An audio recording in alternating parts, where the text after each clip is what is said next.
This is something that is borderline personal that's going on right now with Ime Udoka in the Boston Celtics. And I think that this is a situation that honestly should have been handled in-house. I think the Boston Celtics made a mistake if they're going to keep Ime Udoka, because this is something that you handle in-house, and the Boston Celtics organization should have dealt with this situation involving Udoka with themselves and him alone. I don't think it's really any of our business what's going on with Ime Udoka and his personal life. That's the first thing I want to say. I feel very uncomfortable talking about this because I think this is a personal situation and it's involving someone's personal life.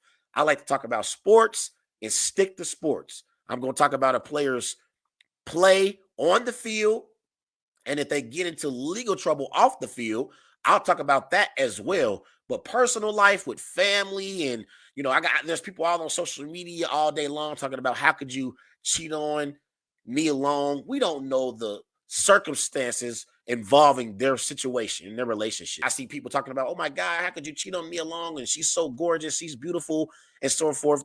Listen, we don't know the circumstances of their relationship.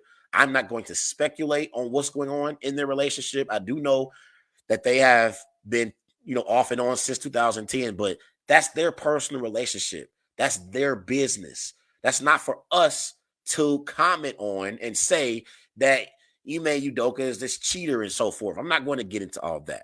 What I will say is I do hope and pray that Ime Udoka can overcome this situation that he put himself in, because in his first season as head coach of the Boston Celtics, Udoka had the Boston Celtics going into the playoffs with a record of 51-31.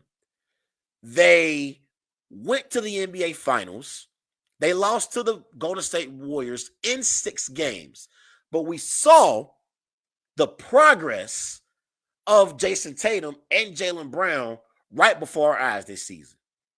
They started off the season rough. I think they were like 500 in the first quarter of the season, and they went like 27-9. They went on a run midway through the season, and you saw how Jaylen Brown and Jason Tatum had elevated their games because of Ime Udoka. They had took their games to a different level with him as their head coach that they didn't have with Brad Stevens as their head coach. Now, I know Brad Stevens can coach. We know Brad Stevens can coach dating back to his days when he was at Butler. But for whatever reason, it seemed as if Jaylen Brown and Jason Tatum,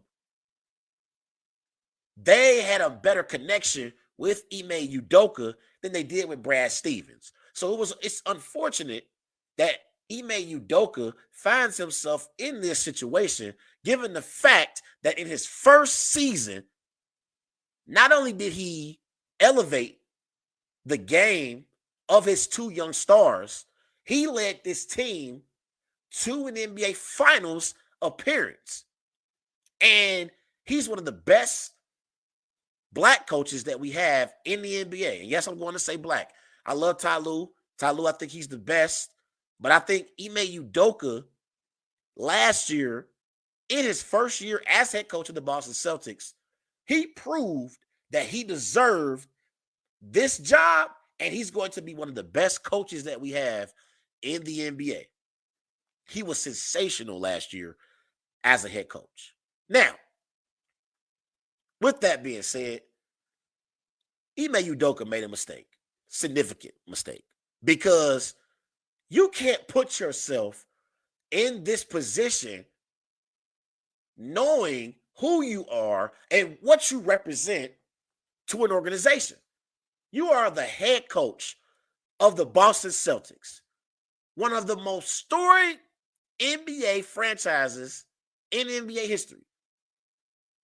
When you talk about best franchises in the NBA, it's the Lakers and the Celtics, and then everyone else. You are the head coach of the Boston Celtics, and you decide to have a consensual relationship with someone in the organization. You got to be smarter than that